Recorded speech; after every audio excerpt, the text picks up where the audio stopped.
Di bawah pasir Mesir, terkubur sesuatu yang tidak memiliki nama dalam bahasa manusia.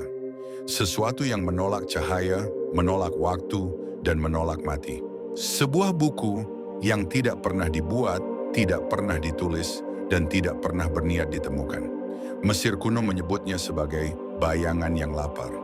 Sebuah makhluk yang menyamar sebagai naskah yang meminum jiwa manusia melalui simbol-simbol yang berubah setiap kali dilihat. Malam ini kita membuka kembali kegelapan yang seharusnya tetap terkubur selamanya.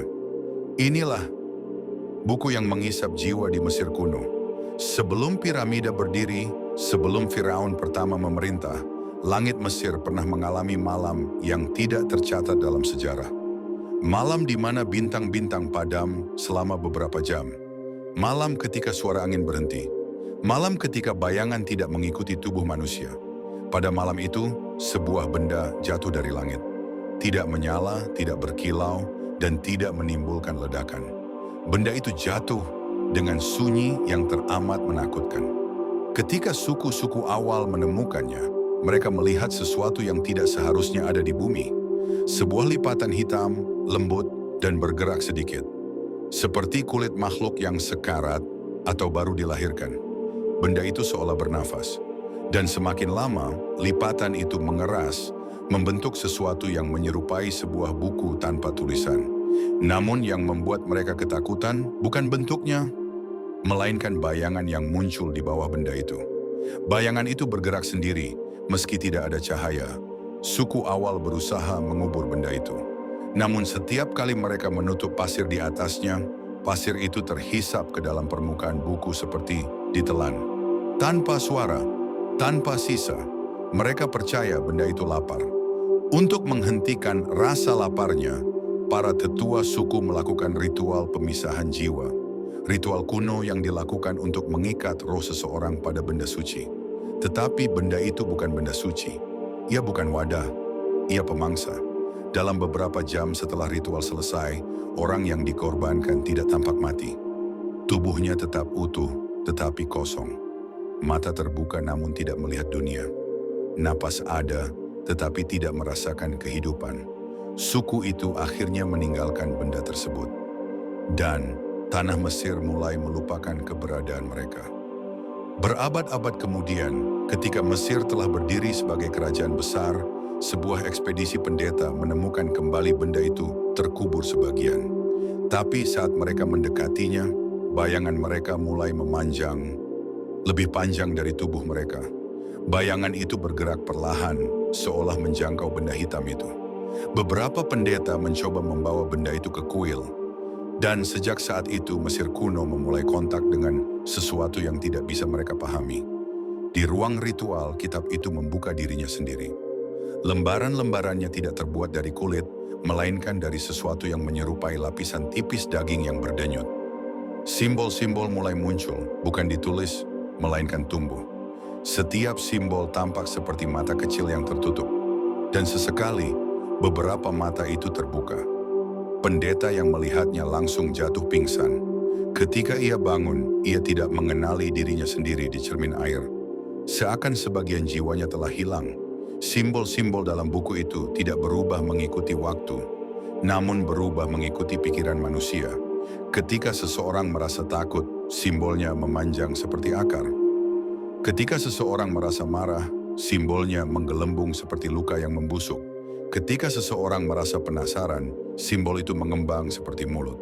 Pendeta-pendeta tertinggi menyimpulkan bahwa kitab itu bukan teks, melainkan organ. Organ dari makhluk yang belum pernah hidup di dunia manusia. Dan setiap kali manusia menatap simbol-simbol itu, organ tersebut menyerap sisa-sisa kesadaran seseorang. Tidak dalam sekali hisap, tetapi perlahan seperti racun yang merayap dalam darah. Pendeta yang paling lama meneliti kitab itu tidak mati, namun tubuhnya mulai kehilangan massa, seolah-olah ia menyusut dari dalam. Bayangannya hilang satu malam. Begitu saja, tanpa alasan. Dan kitab itu tumbuh kembali satu halaman.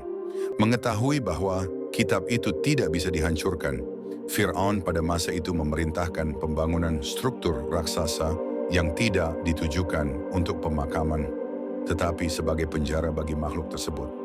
Piramida itu tidak pernah ditemukan dalam peta resmi, tidak memiliki nama, tidak memiliki jalur masuk yang aman. Struktur itu dibangun bukan untuk melindungi sesuatu yang berharga, tetapi untuk mengurung sesuatu yang kelaparan. Para pekerja melaporkan fenomena menakutkan, suara detak jantung dari dalam ruang kosong, bayangan yang berkumpul di sudut-sudut, dan bisikan tanpa sumber. Beberapa pekerja ditemukan kering seperti mumi dalam hitungan jam. Tanpa luka, tanpa penyakit, hanya kosong, seperti tubuh tanpa jiwa.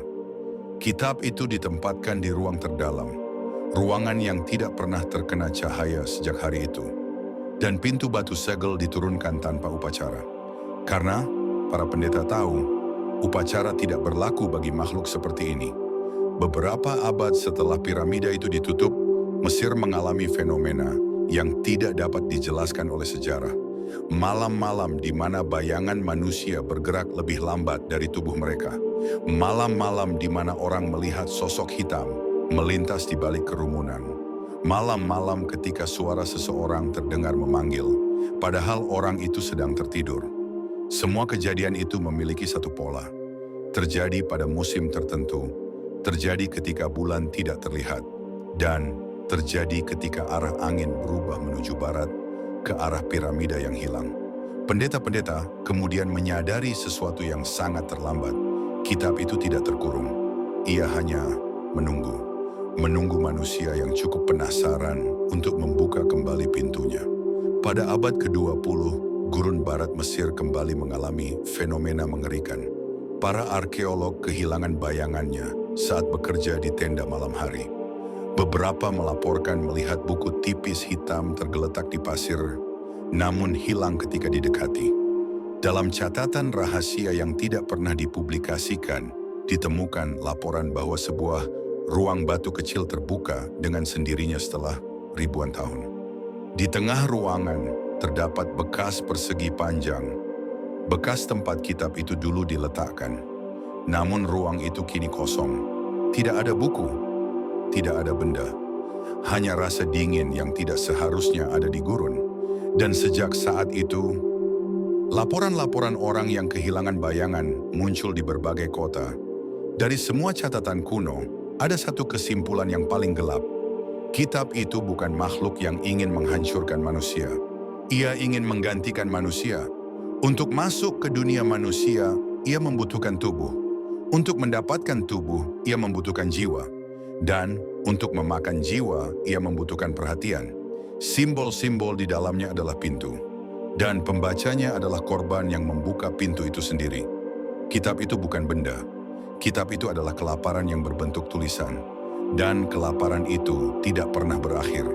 Sejak pertama kali muncul, kitab itu telah bergerak dari tangan ke tangan, dari bayangan ke bayangan. Ia tidak pernah hilang. Ia hanya menunggu manusia untuk menatapnya. Karena bagi makhluk seperti itu, perhatian manusia adalah undangan. Dan rasa penasaran manusia adalah makanan. Jika legenda Mesir kuno benar, maka kitab itu masih ada, masih mencari, masih lapar. Ini adalah rahasia dunia, dan beberapa rahasia seharusnya tidak pernah dibuka.